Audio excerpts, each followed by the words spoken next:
Hi friends, video வர்றதுக்கு கிட்டத்தட்ட ஒரு 10 நாள் லேட் ஆயிடுச்சு. எனக்கு கொஞ்சம் உடம்பு சரியில்லை. ஃபீவர்னால என்னுடைய வீடியோஸ் என்னால் கண்டினியூவாக போட முடியல. இனிமேல் நம்ம சேனலில் வீடியோஸ் ஒரு நாள் விட்டு விட்டு கண்டினியூஸாக நம்ம சேனலில் வீடியோ வந்துகிட்டே இருக்கும். நம்ம வீடியோஸ் பிடிச்சிருந்தா நம்ம சேனலுக்கு சப்போர்ட் பண்ணுங்கள், சப்ஸ்கிரைப் பண்ணிக்கணுங்க, லைக் பண்ணி மற்றவங்களுக்கும் ஷேர் பண்ணிக்கணும். வாங்க வீடியோக்குள்ளே போகலாம். Welcome viewers. மதுரை திருமங்கலத்துக்கு பக்கத்தில் இருக்கிற ஒரு ஊரில் முருகனுங்கிற ஒரு விவசாயி எப்போதும் போல் பல வருஷங்களாக அவர் விவசாயத்தை பண்ணிட்டு வந்துட்டுருக்கார். ஆனால் அன்னைக்கு ஒரு நாள் அவர் லைஃப்பில் நடந்த கொஞ்சம் கூட அந்த ஊர் மக்களும் அவரும் எதிர்பார்க்காத அளவுக்கு அந்த வயல்வெளியில் அவருக்கு நடந்த அந்த அதிபயங்கரமான அமானுஷ்யமான சம்பவத்தை பற்றி தான் இன்றைக்கி நம்ம சேனலில் டீகோட் பண்ண போகிறோம். நீங்கள் பார்த்துட்டு இருக்கிறது பிரபா டீகோட்ஸ். நான் உங்கள் பிரபா. வாங்க இன்னைக்கு வீடியோக்குள்ளே போகலாம்.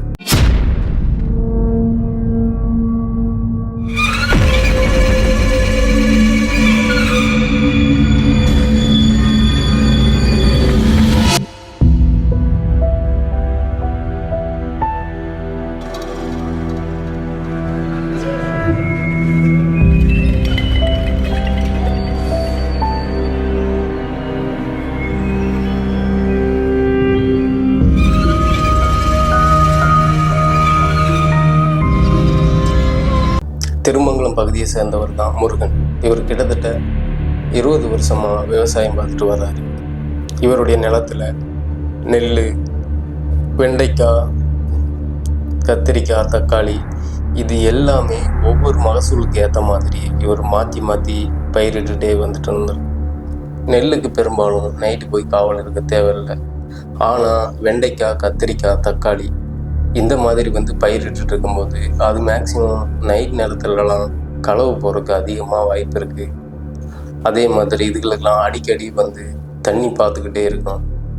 நெல்லுக்கு எல்லாத்துக்குமே ஒரு காவாசி அரைவாசி தண்ணி எப்போவுமே அந்த இது வயல் இதுலேயே ஃபுல் பண்ணி வச்சுருப்பாங்க. தேவைப்படுற நேரத்தில் திறந்து விடுக்கிற மாதிரியும், தேவைப்பட்டால் இல்லைன்னா அடைச்சிக்கிற மாதிரி. ஆனால் தக்காளி, வெண்டைக்காய் இந்த மாதிரி இதுக்கெல்லாம் காவலுக்கு போவாங்க. அப்படி ஒரு டெய்லி நைட் காவலுக்கு போயிட்டு வந்துட்டுருக்காரு. ஆனால் அப்போ எப்போவுமே நல்லபடியாக போயிட்டு இருந்த அன்னைக்கு பௌர்ணமி, வழக்கம் போல் அவர் அன்னைக்கு காவலுக்கு கிளம்புறாரு. அப்படி தோட்டத்தை எல்லாத்தையும் பார்வையிட்டுட்டு தண்ணி எல்லாம் கரெக்டாக இருக்கா அப்படின்னு, சரி தண்ணி கம்மியாக இருக்குது, பம்பு செட்டை ஆன் பண்ணி கொஞ்சம் தண்ணி பிடிச்சிட்டு வந்தால் மறுபடியும் காலையில் பார்க்குறக்கும் கரெக்டாக இருக்கும் அப்படின்னு பம்பு செட்டை ஆன் பண்ண போகிறாரு. அப்படி அவர் பம்பு செட்டை ஆன் பண்ணிக்கிட்டு தோட்டத்தை யதார்த்தமாக திரும்பி பார்க்குறாரு. அப்போ தோட்டத்துக்கு நடுவில் யாரோ ஒரு ஆள் நிற்கிற மாதிரி அவர் கண்ணுக்கு தெரியுது. அப்போ இவர் மனசுக்கு படுது, சரி ஏதோ ஒரு பொம்பளையால் தான் கத்திரிக்காய் தக்காளியை திருட வந்திருக்கு அப்படின்னு. ஓய் யாருமா அது, ஏன் தோட்டத்தில் என்னம்மா பண்ணிகிட்டு இருக்க, இதை வாரேன் அப்படின்னு கையில் இருக்கிற டார்ச்சையும் எடுத்துட்டு அவர் தோட்டத்தை நோக்கி நடக்க ஆரம்பிக்கிறாரு. இவர் நடக்க இவர் சத்தம் கொடுத்துட்டே போகிறாரு. ஆனால் அந்த உருவம் ஒரு சின்ன அசுவு கூட இல்லாமல் அந்த தோட்டத்துக்கு சென்றா நின்றுக்கிட்டே இருக்கு. இவர் சொல்லிக்கிட்டே இருக்கேன், யாருமா நீ, என் தோட்டத்தில் உனக்கு என்னம்மா வேலை அப்படின்னு சத்தம் போடுறாரு. ஆனால் அங்கிருந்து எந்த பதிலும் இல்லை. அந்த உருவம் அப்படியே தான் நின்றுட்டுருக்கு. இவர் டார்ச் எடுத்து அந்த உருவத்து மேலே அடிக்கிறாரு.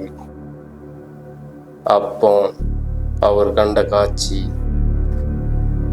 அந்த உருவம் இவரை திரும்பி பார்க்குது. கண்கள் ரெண்டும் அவ்வளவு பெருசா, முண்டக்கண்ணின்னு சொல்லுவாங்க, அந்த மாதிரி கண்கள்லாம் அவ்வளோ பெருசா இவரை திரும்பி ஒரு பார்வை பார்த்த உடனே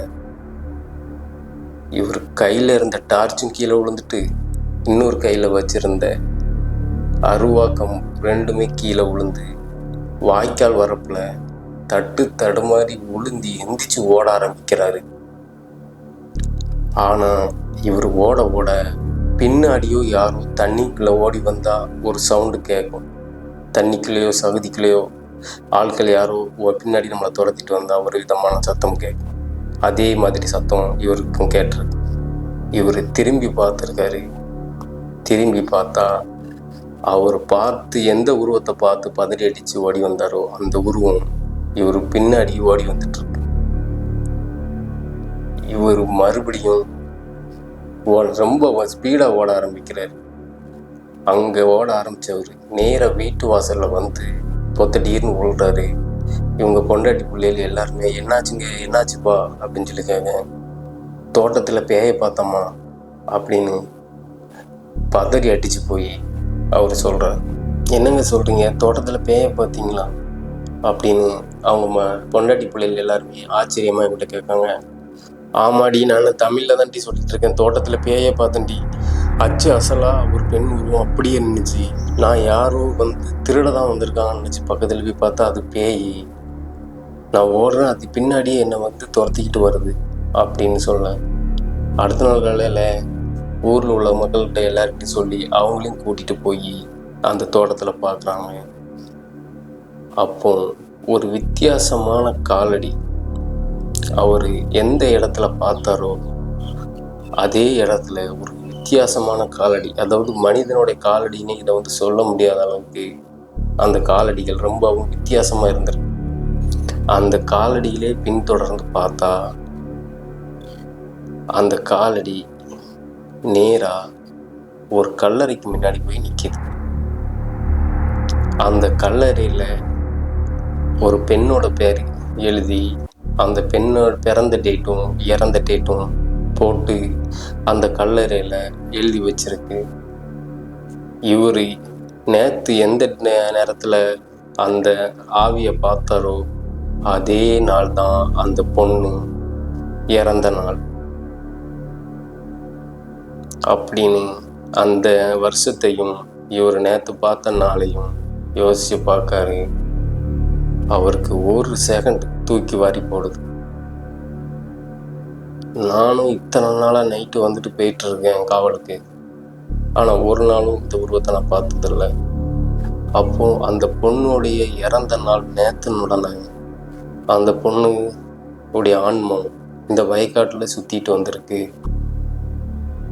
அப்படின்னு அவர் சொல்ல, அதுக்கப்புறமா ஊரில் இருக்கிற ரொம்பவும் வயசானவங்க பழைய ஆட்கள் நிறைய பேர் அதுக்கு பிறகு ஒவ்வொரு விஷயங்களா சொல்ல ஆரம்பிக்கிறாங்க.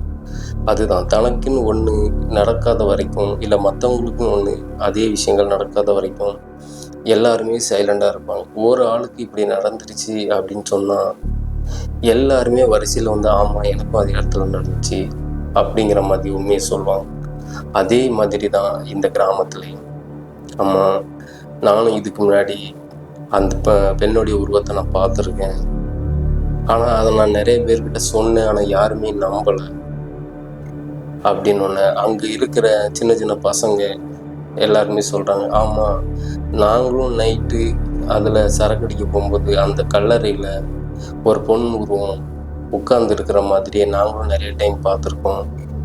நாங்களும் பயந்தடிச்சு ஓடி வந்திருக்கோம். ஆனால் எங்கள் வீட்டிலலாம் சொல்லுவோம், எல்லாருமே நீங்கள் குடிபோதையில் வளராதுண்டா அப்படின்னு சொல்லுவாங்க அப்படின்னு ஒவ்வொருத்தராக சொல்ல ஆரம்பிக்கிறாங்க. அதுக்கப்புறம்தான் எல்லாத்துக்குமே பிடிப்படுது. அந்த இறந்த பெண்ணுடைய ஆன்மா அந்த நைட் டைமில் ஒரு சில டைம்களில் சில பேர் கண்களுக்கு படுது. அந்த இறந்த பொண்ணுக்கு சரியான படையல் போடாததுனாலையும் அவங்களுக்கு தீராத ஆசையினால இறந்ததுனாலையும் அவங்களுடைய ஆன்மாக்கள் இப்படி வெளியே வருது அப்படின்னு முடிவு பண்ண அந்த கிராமத்து மக்கள் ஒவ்வொரு டைமும் நெல் அறுவடை பண்ணுறதுக்கு ஒரு நாளைக்கு முன்னாடி அந்த கல்லறை கிட்ட ஒரு சின்ன படையல் மாதிரி, ஏன்னா நெல் அறுவடை பண்ணி களத்து மேட்டுக்கு வந்து மறுபடியும் அதை அடித்து நெல்லை தனியாக பிரித்து மூட்டை கட்டி அதுக்கப்புறம் தான் வண்டியில் ஏற்றிட்டு போவாங்க.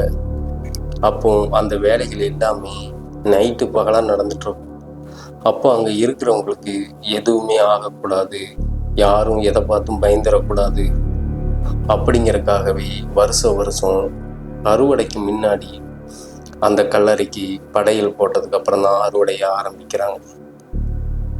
இந்த விஷயத்தை நம்மளுக்கு முழுக்க சொன்னது முருகனுடைய பையன் சதீஷ். அந்த பையன் தான் இந்த கதையை நம்மளுக்கு ஷேர் பண்ணுது. Thank you friends. இந்த வீடியோ பிடிச்சிருந்துச்சுன்னா ஒரு லைக் பண்ணுங்கள், ஒரு சப்ஸ்கிரைப் பண்ணுங்கள். நீங்கள் பண்ணுற ஒவ்வொரு லைக்கும் ஒவ்வொரு சப்ஸ்கிரைபும் எனக்கு மோட்டிவேட்டாக இருக்கும். நான் அடுத்தடுத்த வீடியோ மேக் பண்ணுறேன். Bye friends.